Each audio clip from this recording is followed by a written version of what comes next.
Hi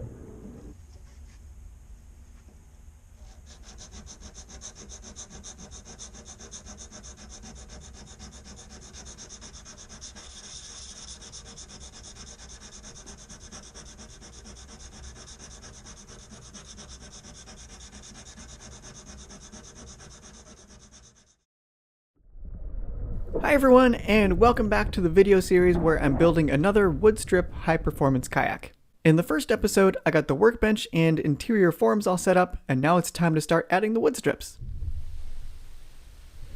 I used Paulownia in the first build, and it was wonderful to work with, so I'm going with the same wood here. I ordered my strips pre-milled from Clearwood Paddleboards. Randy designs and sells plans for wood paddleboards, and also imported Paulownia at the time I was building this kayak. Be sure to check out his website, there's a link in the video description below. Since I'm going for a lighter boat, I asked Randy to mill the Paulownia strips to 3/16 inch instead of the 1/4 inch I used in the first kayak. Out of the box, the strips were 8 feet long and about 1 3/4 inches wide, so before they can go on the boat, I'll need to rip them in half and join a few together to make strips that are 18 feet long and about 3/4 inches wide. To get as perfect a rip as I could, I built a jig that clamps to the bandsaw that perfectly fit the full strips and kept the blade centered to reduce any wander in making oddly shaped strips. Then it was just feeding one strip after another through the saw.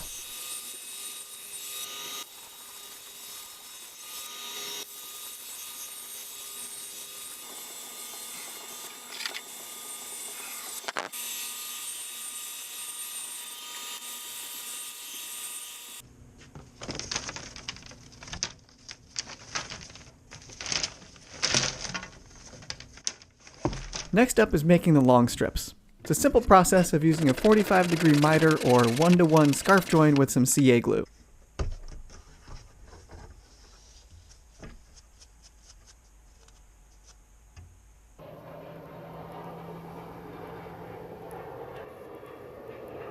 Clamp it down, let it cure, and we're good. Just need to do this a few dozen more times.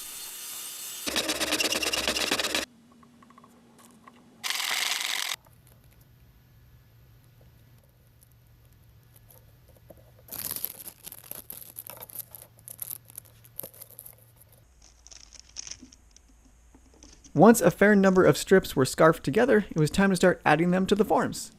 The kayak is being built hull first, and the easiest way to do this is to construct the hull upside down. The first strip to go on is at the false shear line. The actual shear line has a big swoop in the bow, which would be a bit too much to bend strips across. So I'll add more strips below this first one to complete the hull later.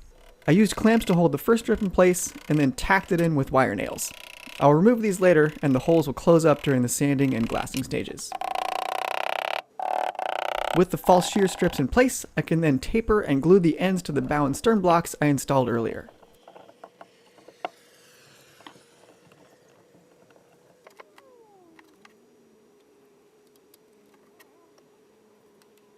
And now, it's time to bust out the stripping attire.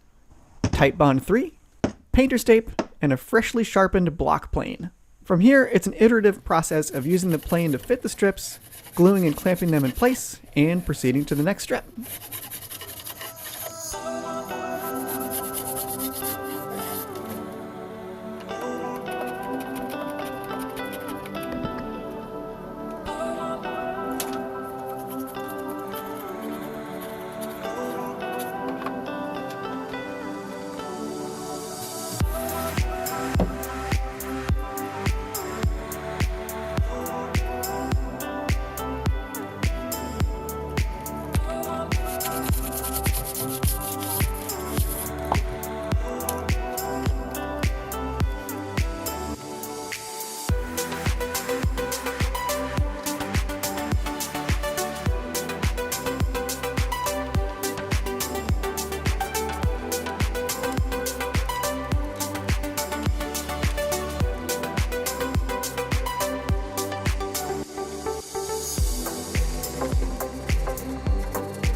The stern of this kayak has a hard chine, so once the strips along the sides overlapped with where the chine would be, I marked a line at the transition and cut off the excess.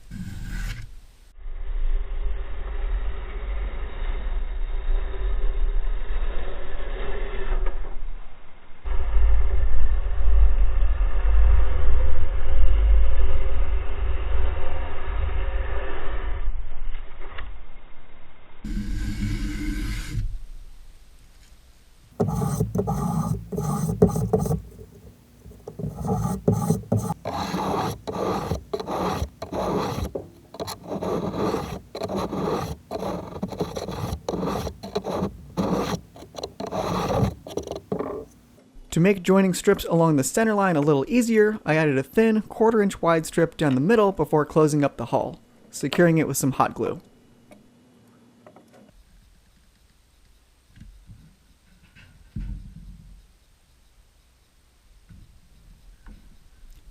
The remaining hull strips required a bit more finesse, needing tapering and beveling at the bow and the stern, as well as planing to fit along the kayak's length.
After about a week of stripping, I finished the penultimate piece of the hull and was ready to shape, fit, and glue in the final strip.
With that, the bottom half of the kayak was all closed up.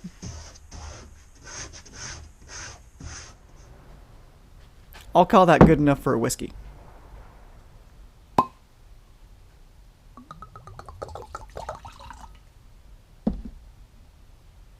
After a few whiskeys that night, I removed the tape with some extra strong coffee the next morning.